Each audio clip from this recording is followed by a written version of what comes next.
Pagi. Terima kasih buat kesempatan ini saya akan menyampaikan materi dari kelompok 1 tentang konsep perilaku kesehatan.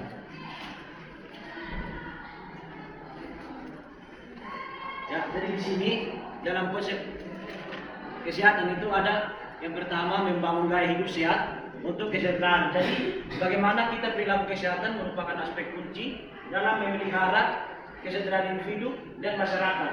Nah, jadi bukan hanya dalam konsep di kampus kita belajar ini, tapi kita harus menyebarkan juga ke depannya atau ke luar, khususnya di lingkungan kita.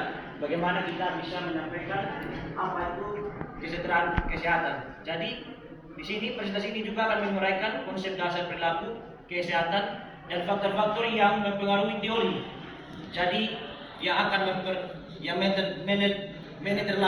belakangi strategi pendorong perubahan perilaku serta tantangan yang dihadapi dalam mengadopsi perilaku kesehatan yang positif.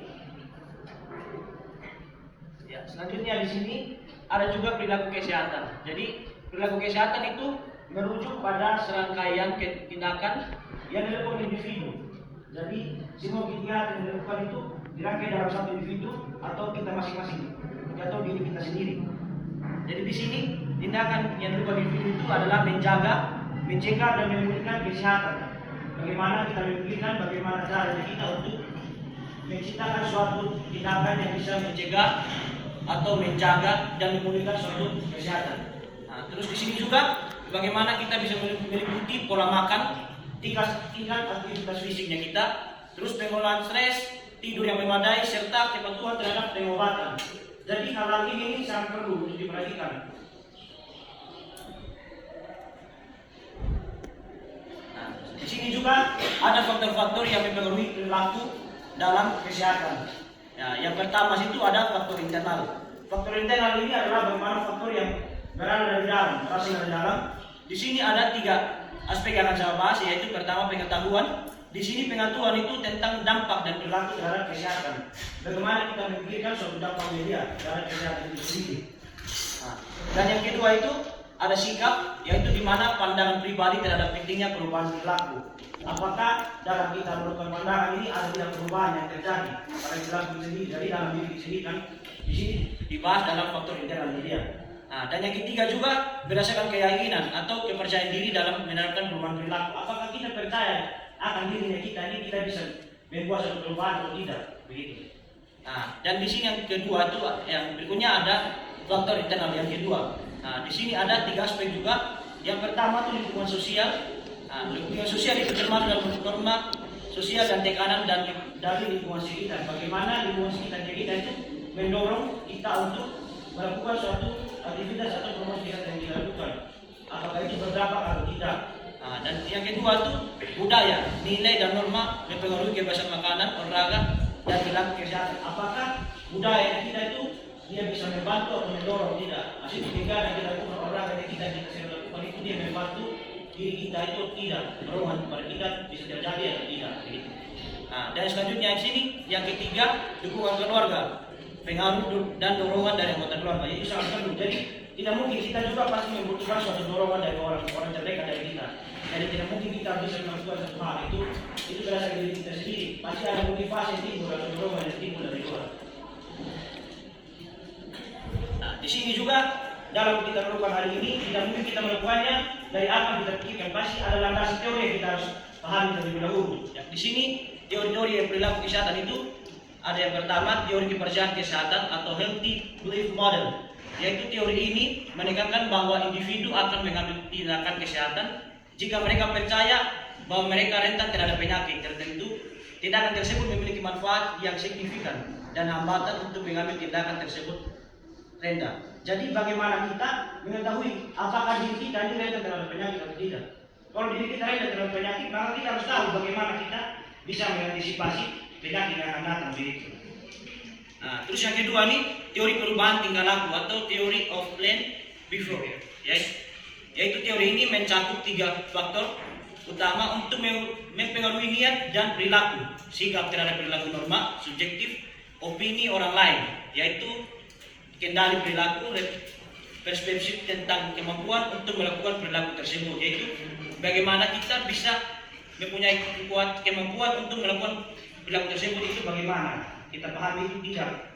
Kalau kita pahami itu dengan baik, pasti kita bisa mempunyai itu dengan baik juga. Karena kita bisa mendapatkan informasi yang bisa menciptakan komunikasi yang jelas dan berguna tentang mempengaruhi pola pikir dan perilaku terkait dengan pola kesehatan itu sendiri.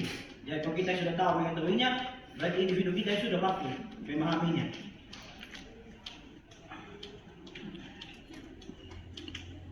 Di sini juga ada strategi yang kami terapkan, yaitu ini ada strategi pendorong perilaku kesehatan positif. Yang pertama itu kampanye kesadaran.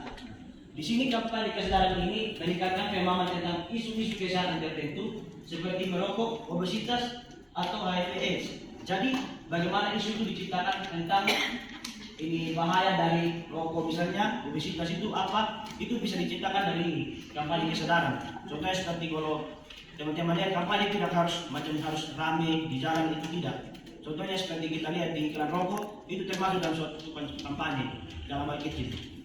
Jadi terus selanjutnya di sini adalah kedua B, pendidikan kesehatan, mengajarkan keterampilan praktis dan memberikan pengetahuan yang diperlukan untuk membuat keputusan kesehatan yang bijaksana. Jadi bagaimana kita sini bisa mengetahui apa yang kita perlukan untuk membuat suatu keputusan yang bijaksana. Jadi untuk kesehatan ini kita tidak bisa mengambil kebijakan yang sepele. Kita harus memutuskan yang baik supaya kita bisa mendapatkan hasil kesehatan yang baik atau bijaksana juga. Terus yang berikut DC, pembentukan kebiasaan, yaitu di mana kita harus dapat mendorong perubahan perilaku melalui pembentukan kebiasaan positif melalui repetisi dan pengulangan. Jadi bagaimana hal apa kita lihat, kita lakukan pertama, kita mengetahui oh ini tidak baik, yaitu kita bisa repetisi lebih dulu sehingga kita tahu apa itu pengulangan dan pengulangan dia itu seperti apa nanti, supaya tidak terjadi untuk yang kedua kalinya. Terus yang di sini ada yang keempat, yaitu lingkungan yang mendukung, yaitu menciptakan lingkungan yang mendorong perilaku sehat seperti akses mudah ke tempat olahraga atau makanan sehat. Jadi lingkungan ini sangat diperlukan. Jadi tidak mungkin kita bisa melakukan aktivitas kesehatan ini dengan bijaksana tanpa kita bisa memanfaatkan lingkungan sekitarnya kita. Jadi tidak mungkin kita hanya dengan diam di rumah itu kita bisa terhindar. Jadi lingkungan yang mendukung juga itu sangat diperlukan. Dan yang berikut sini tantangan dan solusi dalam mengubah perilaku kesehatan. Yang pertama itu ketidakpahaman, yaitu di sini ada solusi pendidikan kesehatan yang efektif dan informasi yang mudah diakses. Nah, jadi contoh seperti kita sekarang ini, kita belajar seperti ini supaya kita mengetahui apa yang tidak kita ketahui begitu. Nah itu makanya bola dari solusi pendidikan kesehatan yang efektif dan informasi yang mudah diakses. Dan yang kedua ada resistensi terhadap perubahan.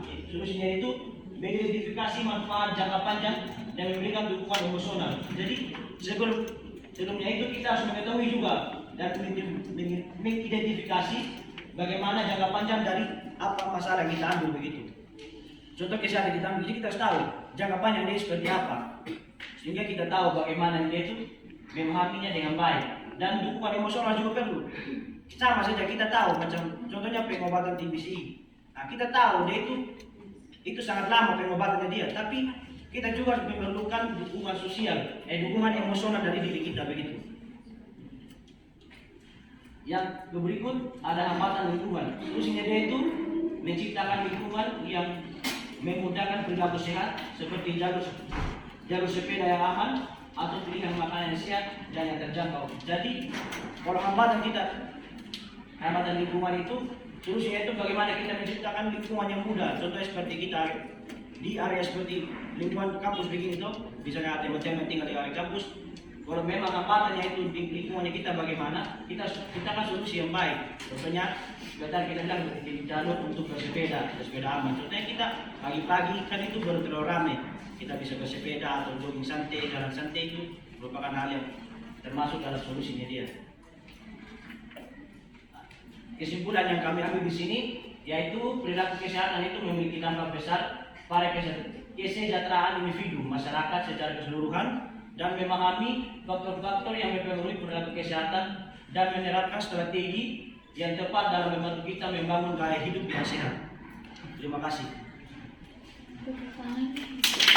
Kita tahu apakah hanya fasilitatornya yang paham atau anggota kelompok yang juga sangat paham dengan materi ini. Ibu persilakan kalian memberikan pertanyaan. Atas waktu yang diberikan kepada saya. Di sini saya akan bertanya kepada teman kelompok 1 yang telah membahas tentang perilaku kesehatan. Di sini saya mau bertanya, bagaimana strategi yang tepat tentang perilaku kesehatan yang lebih sederhana yang bisa diterapkan dalam kehidupan masyarakat, dan bagaimana peran kita sebagai seorang perawat dalam strategi tersebut. Terima kasih. Diberikan.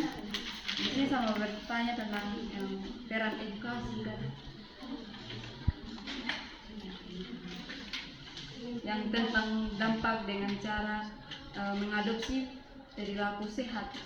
Nah, di sini apakah peran edukasi dengan cara kita membersihkan, mengadopsi itu sama dengan kita memelihara atau misalnya dalam pola kehidupannya kita sehari-hari gitu, dengan kita punya lingkungan sendiri, kayak ada kerja bakti atau dengan kita punya cara berbaur dengan masyarakat, kan kita tertahu tuh kalau ada mengalami kayak sakit yang tertular itu macam penyakit, ada yang terkena penyakit TB atau HIV atau sebagainya gitu, yang terkena penyakit terus terhidupnya penyakit kena berdampak pada kita gitu kan, kita tertahu dengan caranya kita berkomunikasi dengan orang gitu.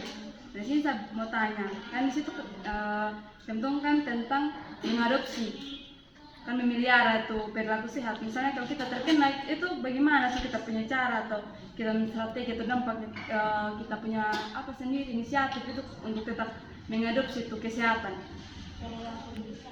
Iya. Kalau kita sudah terkena gitu. Maksudnya yang terkena Apakah orang lain yang harus menjaga kita atau kita tetap kita mendidik? Kan tadi tergantung itu supaya jangan tertular tentang mengadopsi. Oke.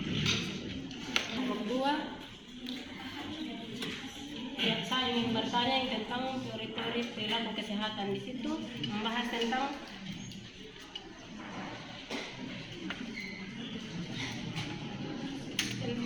mengambil tindakan kesehatan jika mereka percaya bahwa mereka rentan terhadap penyakit tertentu. Penyakit tertentu seperti apa? Terus tindakan tersebut memiliki manfaat yang signifikan. Manfaat yang signifikan itu kayak bagaimana?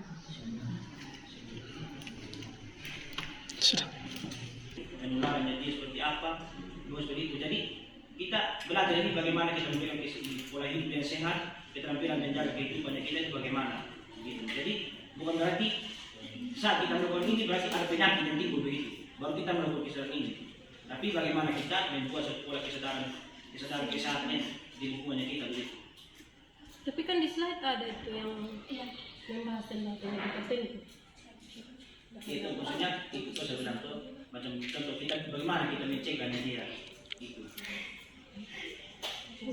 apakah aku meminta contoh dari penyakit tertentu itu maksudnya? Iya, maksudnya kayak penyakit apa dia gitu. Penyakit seperti apa yang Nah, di situ tercantum penyakit tertentu. Coba kamu kasih. Sama berarti di sini kan kita membahas tentang prokes, mempromosikan kesehatan toh. Di sini kita mempromosikan kesehatan, bagaimana kita menjaga kesehatan, menjaga kita itu jangan tertular dari penyakit-penyakit tertentu. Mempromosikan kesehatan agar menjaga kesehatan begitu dari penyakit-penyakit tertentu. Contoh penyakit tertentu bisa HIV, TB, itu penyakit yang menular yang bisa ke masyarakat. Bagaimana kita mempromosikan kesehatan dalam lingkungan masyarakat. Dan penyakit tertentu ya sudah penyakit yang menular begitu, kayak TB dan HIV/AIDS. Jadi itu. Kalau berbicara tentang penyakit tertentu ya itu sudah. Nah, bagaimana strategi yang tepat dan lebih sederhana dan bagaimana sih perannya kita sebagai perawat dalam strategi itu. Tadi kan sudah dijelaskan tuh ada beberapa faktor, itu sudah merupakan salah satu strategi. Dari faktor internal itu berarti dari diri kita sendiri. Tadi dari diri kita sendiri ada 3 ya, pengetahuan. Bagaimana dari pengetahuannya kita dulu tentang perilaku kesehatan. dari kita, kalau dari kita sudah muncul bagaimana sih perilaku kesehatannya kita, berarti dalam lingkungan juga tuh sudah bisa teraplikasikan. Terus yang poin kedua tuh sikapnya kita, dari pengetahuan cara berpikirnya kita saja tentang kesehatan itu sudah dibilang oke, sudah dibilang sudah dipahami. Nah, bisa timbul dengan sikapnya kita, dari pengetahuan, dari berpikirnya kita, berarti muncul dari sikapnya kita, bagaimana perilakunya kita dalam menjalani perilakunya kita dalam menjalani kesehatan, gaya hidup sehat. Terus poin yang ketiga dari faktor internal itu dari keyakinan. Kalau sudah sudah pengetahuan cara berpikirnya kita tentang kesehatan sudah oke, sikapnya kita atau perilakunya kita terhadap gaya hidup sehat sudah oke, bagaimana dengan keyakinannya kita sudah membiasakan diri untuk melakukan perilaku hidup sehat. Terus ada faktor eksternal, strategi. Ini juga merupakan strategi ya dari lingkungan sosial. Bagaimana caranya kita untuk bersosialisasi, bagaimana caranya kita untuk berbaur dengan lingkungan-lingkungan yang sehat begitu. Contohnya kita macam laki-laki sekarang, kalau laki-laki sekarang sudah berbaur dengan lingkungan yang kayak teman-teman atau pergaulan yang suka merokok, itu sudah salah satu perilaku gaya hidup sehat yang buruk begitu. Bagaimana kita sebagai laki-laki atau perempuan itu bukan menghindar tapi punya pedoman sendiri untuk tidak merokok, bagaimana kita pilah-pilah untuk bergaul begitu. Contohnya teman laki-lakinya kita kalau sudah tahu ini di situ merokok, berarti bagaimana kita tuh menghindar begitu dalam pergaulan. Itu dalam kutip lingkungan sosial. Terus poin yang kedua itu ada budaya. Bagaimana kita sebagai makhluk sosial itu dalam budayanya kita, kayak budaya itu berbicara tentang kebiasaan. Bagaimana tadi kita sudah bilang kalau kebiasaan itu muncul dari biasa jadi terbiasa. Bagaimana cara kebiasaannya kita dalam melakukan perilaku hidup sehat, gaya hidup sehat, kayak menjaga lingkungan atau dan lain-lain, itu bagaimana kebudayaannya kita, kebiasaannya kita dalam menghadapi perilaku hidup sehat begitu. Terus poin yang ketiga tuh dari faktor internal ada dukungan dari keluarga. Jika kayak macam dari dukungan dari keluarga juga tuh penting dalam faktor eksternal. Karena apa? Karena kita tuh kutip, apalagi kita anak tuh kutip dalam lingkungan keluarga begitu, bagaimana orang tua dan saudara itu menjadi salah satu faktor yang mendorong kita untuk melakukan gaya hidup sehat begitu. Mungkin bagaimana saudara Ina? Terus kalau dari perawatnya kita ya, jadi kita perawat kalau berbicara tentang strategi itu berarti kita dalam lingkungan kayak rumah sakit, ini apa lagi, puskesmas. Jadi kita di situ kalau berbicara perawat berarti health ya, kesehatan lebih bersih begitu. Jadi kita sebagai perawat itu berarti kayak kalau terhadap pasien begitu ya. Kan ini kalau berbicara tentang perawat berarti dalam lingkungan kesehatan di rumah sakit. Kita sebagai perawat itu punya ini kayak peran penting untuk memberi edukasi terhadap pasien itu melakukan perilaku dan gaya hidup sehat begitu. Maksudnya kita menjadi peran penting untuk memberikan edukasi promosi kesehatan begitu terhadap pasien untuk tetap menjaga perilaku kesehatan dan gaya hidup sehat.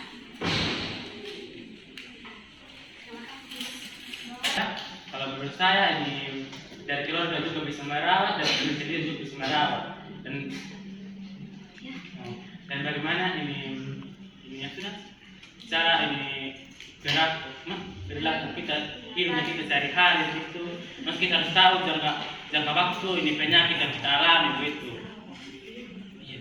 Kan dari keluarga juga bisa merawat dan diri sendiri juga bisa merawat. Iya, mungkin tambahan.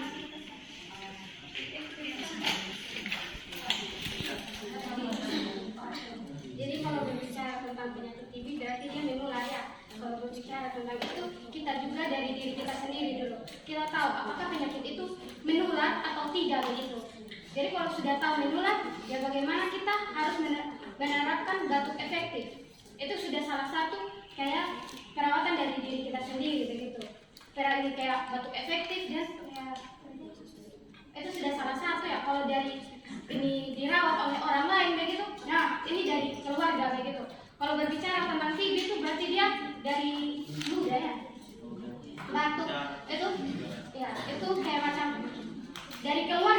harus pisah. Kalau bercelain apa kan otomatis makan toh. Nah, dari orang yang terkena penyakit TB, dari dia punya tempat makan, pakaian, itu perannya keluarga untuk dipisah, memberi peringatan terhadap yang terkena penyakit ini untuk dipisahkan pakaian sama tempat makannya dia. Itu sudah salah satu faktor yang kayak dukungan dari yang pencegah begitu. Itu dari keluarga, lingkungan keluarga dari luar. Sedangkan kalau berbicara tentang dari diri kita sendiri ya tadi, kita harus kalau juga berbicara tentang TB berarti batuk. Jadi apa? Berarti kita harus menerapkan batuk efektif ya. Kalau sudah tahu TB menular, ya sudah kita harus batuk efektif dengan caranya dia begini. Kalau dari keluarga tadi mengingatkan untuk dipisah. Ini tempat makannya dia, pakaiannya dia itu dipisah gitu agar tidak terkena dengan keluarga-keluarga lain gitu.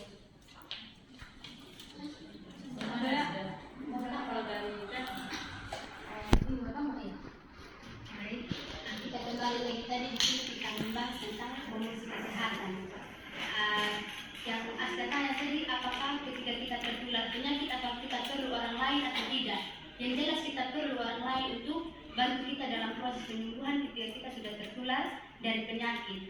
Tapi ketika kita turun di masyarakat, contohnya kita pelayan kesehatan, kita harus mementingkan kita punya diri juga supaya kita jangan mudah tertular dari penyakit. Kita harus dengan tadi itu bagaimana kita membentengi diri kita dengan pengetahuan, dengan berbagai strategi tadi agar ketika kita turun di dalam masyarakat kita jangan tertular. Dan pertanyaan lagi, apakah kita perlu orang lain? Jelas kita perlu orang lain ketika kita sudah tertular penyakit agar membantu kita dalam proses pemulihan. Jadi kalau yang itu penyakit misalkan terkena gitu, apakah pasti kita butuh pertolongan medis itu ya? Berarti pengobatannya dia bisa rutin atau Kalau sudah bicara tentang TB itu pasti rutin. Karena dia ini penyakitnya dia nih kayak berkembang biak begitu.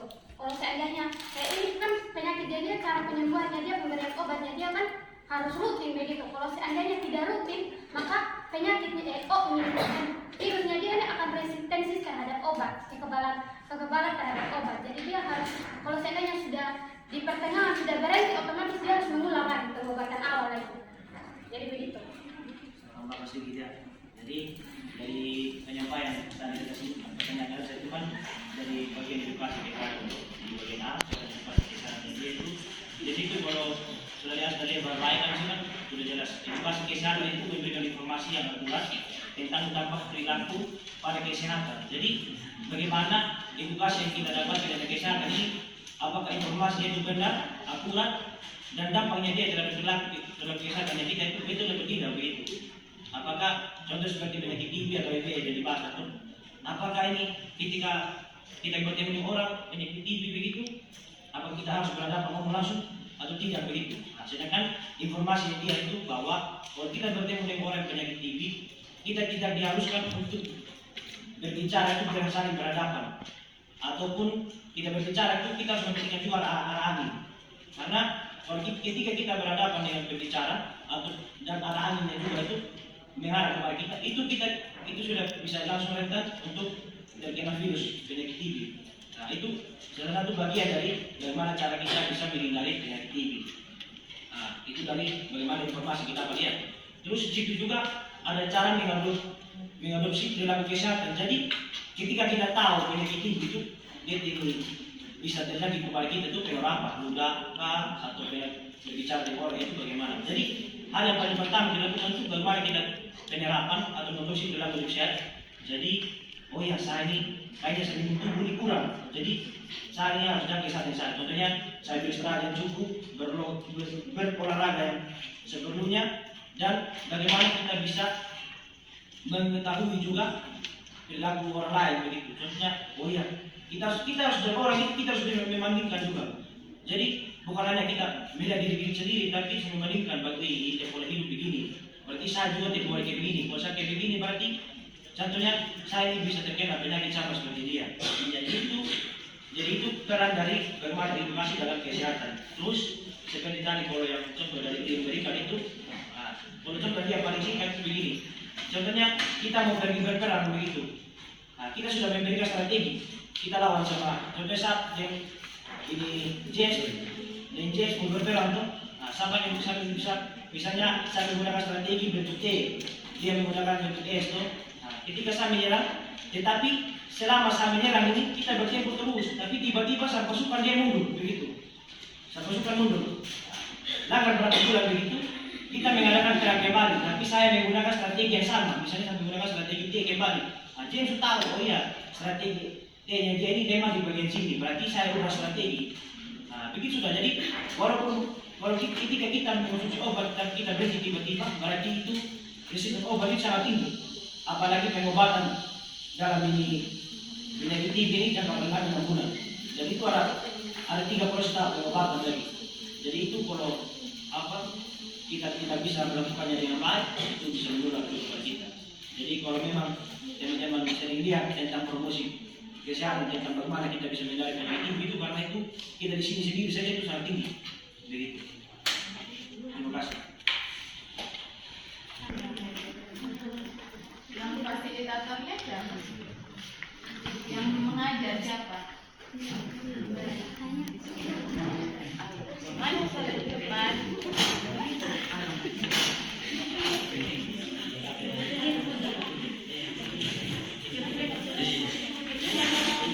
Siang kita semua.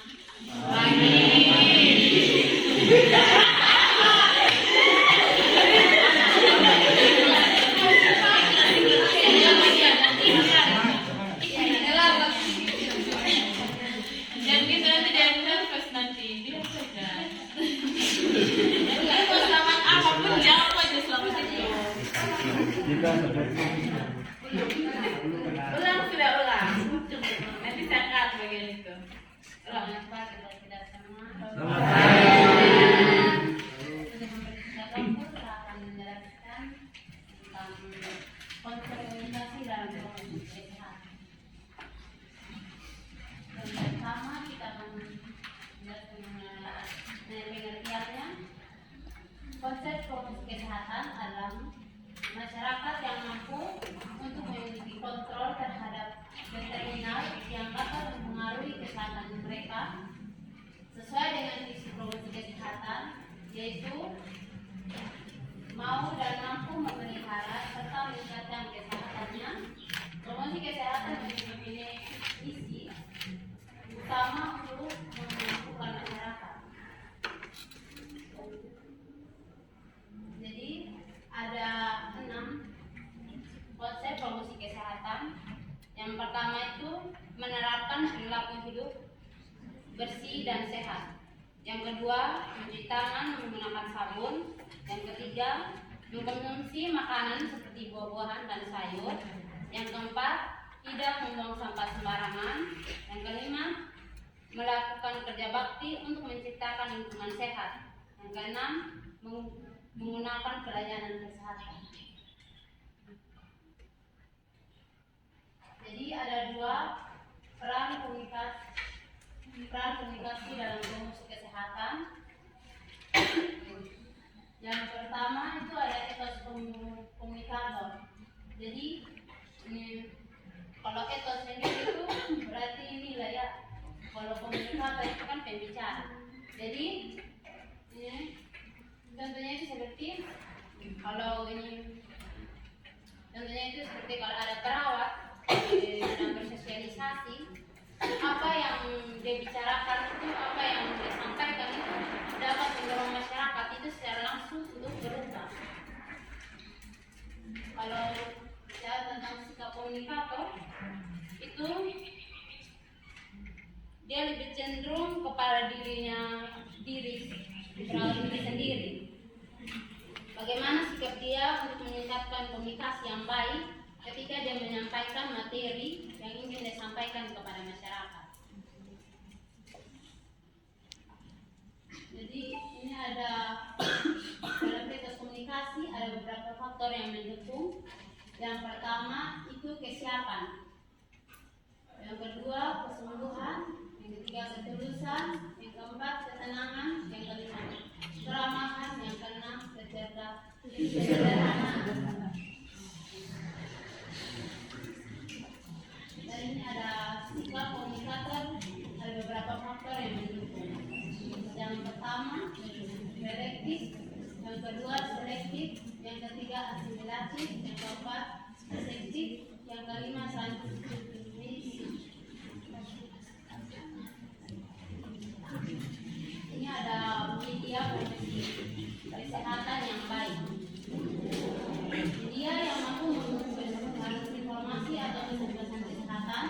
yang sesuai dengan tingkat penerimaan.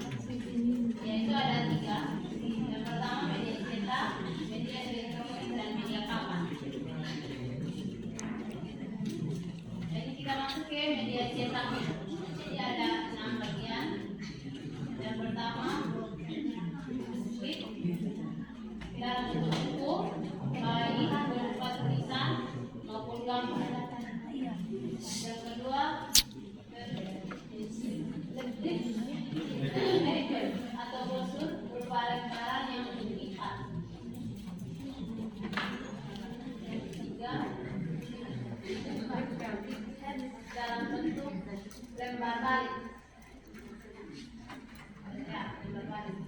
Yang keempat itu ada poster berisi pesan kesehatan yang ditempel di kendaraan, papan pengumuman, dan lain sebagainya. Ada juga foto. Yang keenam itu atau tulisan pada surat kabar atau majalah. Ini masuk ke media elektronik. Media elektronik itu ada 7. Yang pertama itu televisi dalam bentuk sandiwara, sinetron, forum diskusi, ceramah, kuis, iklan, dan lain sebagainya. Yang kedua itu ada radio, ada video, klip, OHP, LCD, internet. Ini media papan, yaitu media yang berupa simbologis yang dipasang di tempat-tempat umum yang berisi pesan untuk informasi kesehatan yang dapat pula dipasang pada kendaraan seperti bus atau taksi. Sudah ya. Tepuk tangan dong.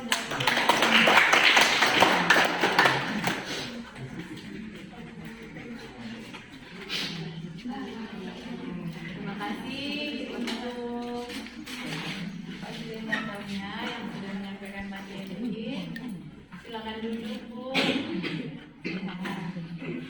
Oke. 3 pertanyaan. Faktor kan ada 5 faktor yang mendukung. Saya minta contoh dari 5 faktor itu. Contoh dari masing-masing. Konsep promosi kesehatan yang bagian keempat itu tidak membuang sampah sembarangan. Saya minta ini cara yang paling efektif, cara kita mengatasi untuk tidak membuang sampah sembarangan. Karena banyak juga edukasi yang diberikan, tapi kita hanya sekedar edukasi, tidak ada dia punya cara. Karena sekarang banyak juga kita lihat sampah masih terlalu banyak. Jadi saya minta cara yang paling efektif. Cara yang paling efektif untuk Tidak membuang sampah sembarangan.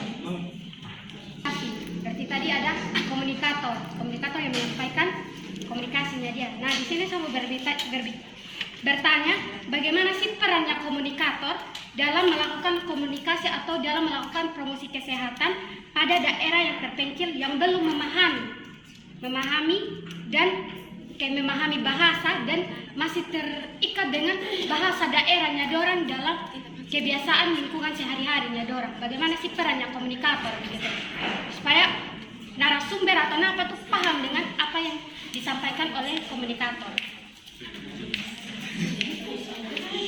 Kita sudah beredukasi dengan masyarakat sesama begitu, tapi masih tetap buang itu loh.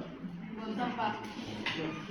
Ini contoh salah satu di lingkungan sekitar begitu, di rumah apa itu. Kita kan sudah menjelaskan bagaimana ini kalau membuang sampah itu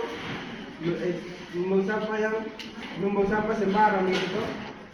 Kalau kita hanya omong-omong begitu, tapi kita tidak menyiapkan tempat, tentunya di sudut-sudut tembok atau di lingkungan apa kita taruh karung di situ, tulis. Ketika kita lewat atau apa kita bisa buang sampah di karung gitu. Malah yang kita omong tapi tidak ada persiapannya, kita tetap saja orang akan membuang sampah sembarang. Itu. Saya bisa tahu. Jadi begini, Ini tadi dia bilang bagaimana cara efektif untuk membuang sampah kan? Yang pertama itu mulai dari kesadaran diri. Kalau orang itu sadar, ini kesehatan itu berawal dari lingkungan yang sehat. Kalau dia sadar dan dia mau sehat, berarti dia tahu diri. Habis dia makan atau punya sampah, dia harus buang itu kotak sampah. Dan juga dari katakan teman kelompok, penyediaan kotak sampah sama kayak di rumah-rumah. Suruh buang sampah, tapi tidak ada kotak sampah.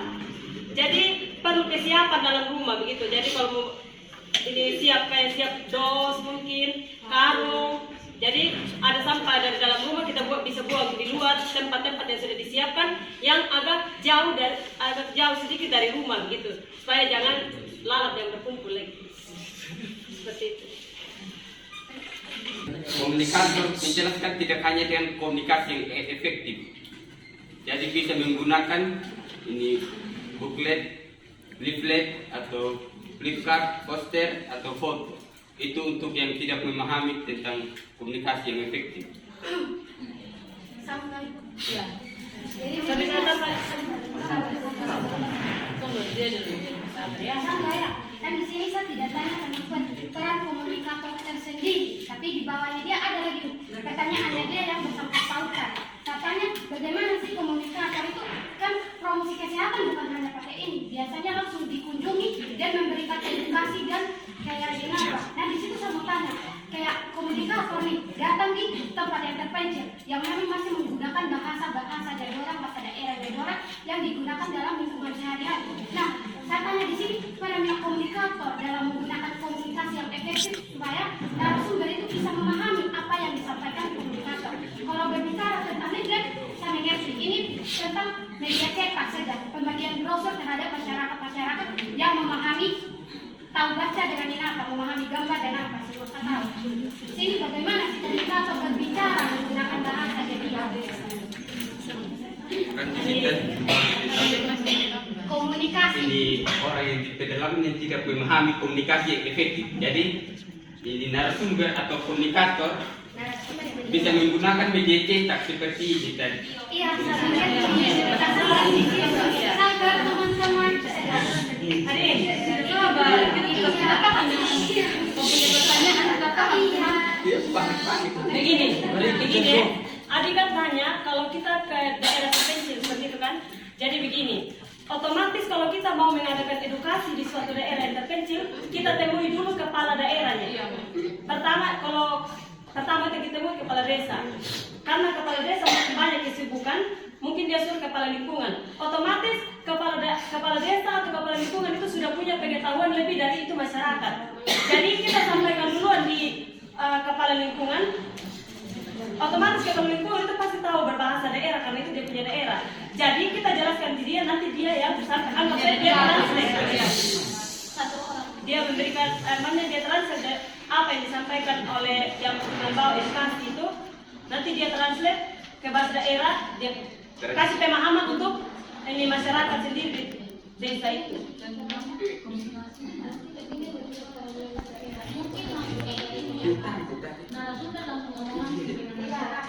Ini kan kayak kalau berbicara tentang sosialisasi kan memang iya berbicara tentang itu pasti ada dan punya tokoh-tokohnya dia juga di suatu daerah. Nah di sini bagaimana begitu kan ini kalau berbicara tentang komunikator ya pasti namanya dia paham. Sedangkan narasumber masyarakat yang lain pasti cuma kayak kalau dibilang dijelaskan kenapa pasti dia cuma bisa oh iya tapi pemahaman dari orang yang ditangkap dari komunikator itu kita belum pasti begitu. Terus bagaimana lebih efektif begitu? Justru itu dia menyampaikan dahulu kepada kepala lingkungan. Dan itu lebih peran ke kepala lingkungan. Bukan peran, bukan. Dia menyampaikan dengan kalau orang yang kayak kita dari daerah kita maksudnya bukan ini apa kita dari daerah kota kita pakai bahasa itu yang kayak masih yang susah dimengerti maksudnya yang yang lebih bangku sekali begitu. Jadi kita sampaikan kepada kepala lingkungan nanti atau habis kita jelaskan dia jelaskan ulang kepada masyarakat di situ dengan bahasa yang lebih mereka pahami, bahasa sehari-harinya mereka. Otomatis kepala lingkungan itu dia lebih mengerti dari itu masyarakat di situ. Kalau tidak begitu berarti tidak ada cara lain lagi. Karena kita dari sini pakai bahasa Indonesia, mereka bahasa daerah. Kalau kita hantam terus bahasa Indonesia, otomatis.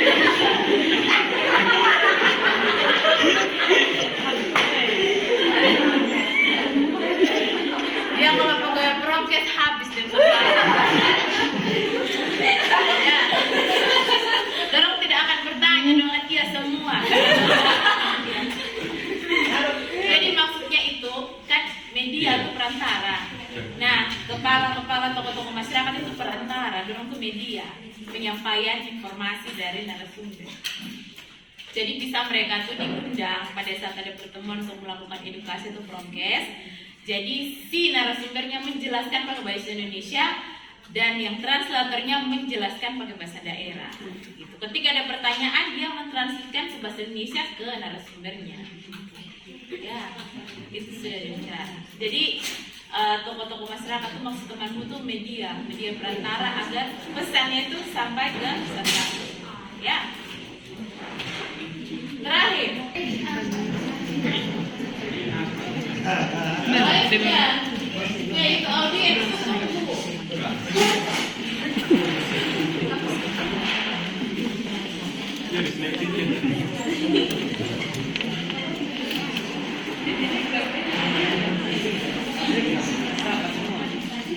Jawab sudah nanti temannya di sana tuh.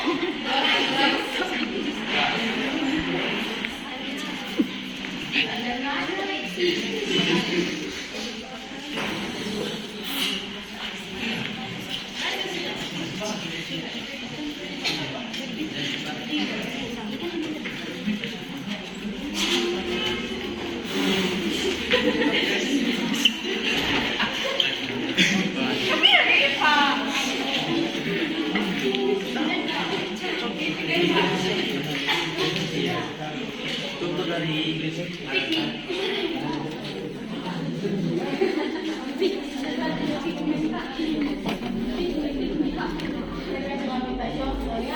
Orang tidak minta penjelasan dari Kristina. Contoh saja.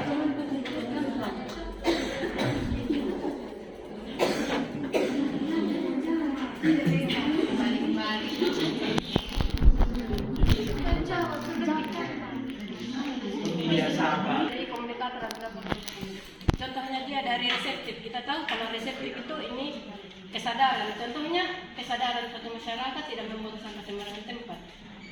Itu satu. Yang poin satu. Yang kedua, selektif. Selektif itu dalam arti memilih. Dalam arti memilih. Contohnya kayak bagaimana masyarakat memilih gaya hidup sehat sehari-hari. Terus yang ketiga, asimilatif. Kemampuan komunikator menyampaikan suatu pendapat atau gaya hidup sehat ke masyarakat itu kayak bagaimana? Iya. Ini kan berbicara tentang komunikator, bukan masyarakat.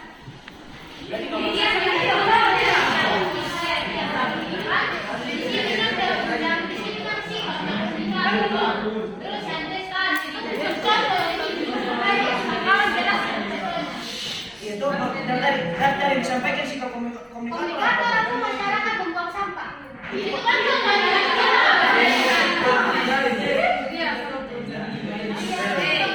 paham itu dari bilang sekarang begini ya, ada beberapa sabar ya.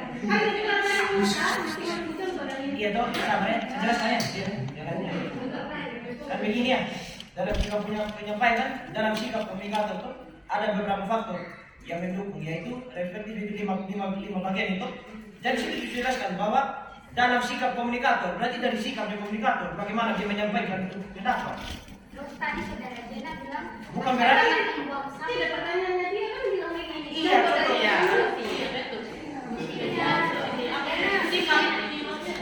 Jadi baca dulu dia punya komunikatornya dia tuh. Baca dulu di atas baru kita sesuaikan dengan lingkungan reflektif di mata. Baca dulu di atas baru bisa sesuaikan di bawah. Kalau baca di bawah, di atas tidak mungkin kita pahami begitu.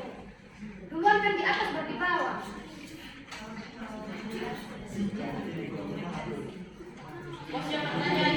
Pertanyaannya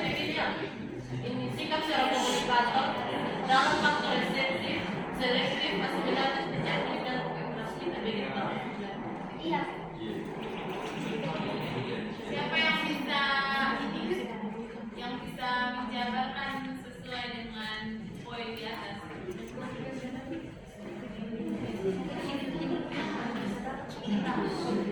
Maksudnya teman-temannya kan masih ada kelompok ya.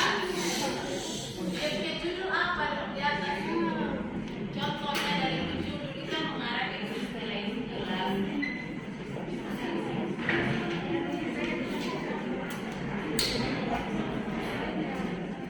Itu kalau tidak salah tuh faktor sikap komunikator ya. Jadi apa sih dia punya sikap terkait kelima istilah?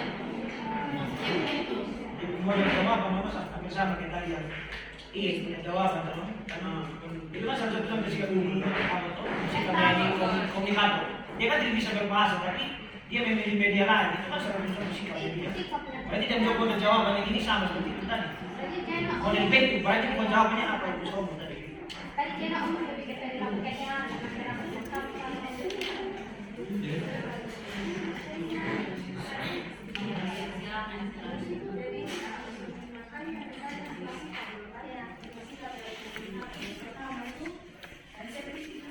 Berarti kesadaran untuk menerima begitu. Dia tuh sadar untuk menerima masukan-masukan untuk promosi kesehatan. Yang kedua itu selektif atau memilih-memilih. Jadi dia itu lebih ke memilih informasi yang penting untuk promosi kesehatannya dia. Yang ya mana yang ini menurut dia, oh ini yang betul, ini yang tidak. Terus yang ketiga itu asimilatif, yaitu komunikator mampu dalam mengolerasikan gagasan atau informasi yang ia terima dari komunikator. Maksudnya dia tuh mampu untuk menjelaskan kembali kepada lingkungannya dia tentang informasi yang komunikator itu sampaikan begitu. Terus juga ada digestif itu komunikator dalam mencerna dengan baik gagasan dari komunikat. Jadi kayak apa yang disampaikan itu dia bisa mencerna dengan baik, makanya dia mengerti dan dia menerima begitu. Kalau ini yang disampaikan itu sesuatu yang baik untuk tentang kesehatannya dia. Terus yang ketiga itu transmisif, kemampuan komunikator dalam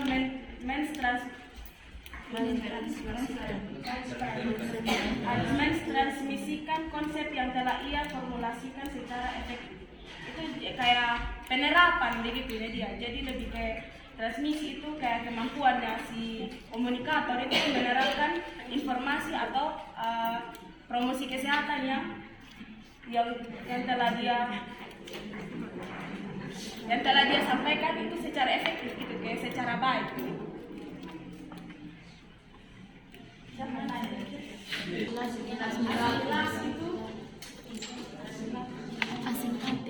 Komunikator atau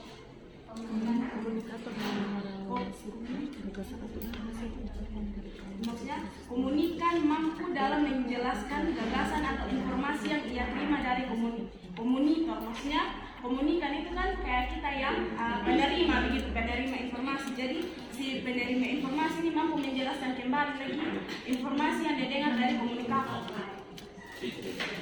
Feedbacknya dia begitu.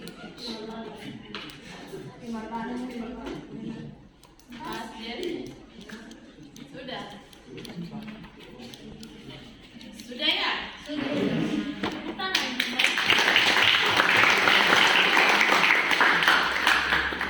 Kamu tahu sesuatu kamu yang kelas bertanggung jawab dalam hal keaktifannya itu luar biasa. Jadi terkadang meskipun hampir bertengkar sekelas tinggal aja. Karena itu salah satu bentuk di mana ada feedback, ada pemahaman yang sangat-sangat bagus antara kedua belah pihak. Jadi salah satu itu meminta pertanggungjawaban dari hal yang dia tidak pahami, dari sisi lain mempertahankan yang dia sudah jelaskan. Itu adalah hal yang tidak semua kelompok itu bisa melakukan hal demikian ya. Jadi untuk mempunyai kelas itu luar biasa loh. Baik, terima kasih atas waktu yang diberikan kepada saya untuk menyampaikan pesan dan kesan pada proses pembelajaran pada hari ini. Pesan dan kesan proses pembelajaran pada hari ini sangat luar biasa, karena dengan proses belajar ini kawan-kawan semua berani menyampaikan pendapat masing-masing, walaupun dengan ekspresi yang tidak mengenakan bagi teman-teman yang lain. Mungkin itu saja pesan dan kesan. Terima kasih. Jangan lupa subscribe.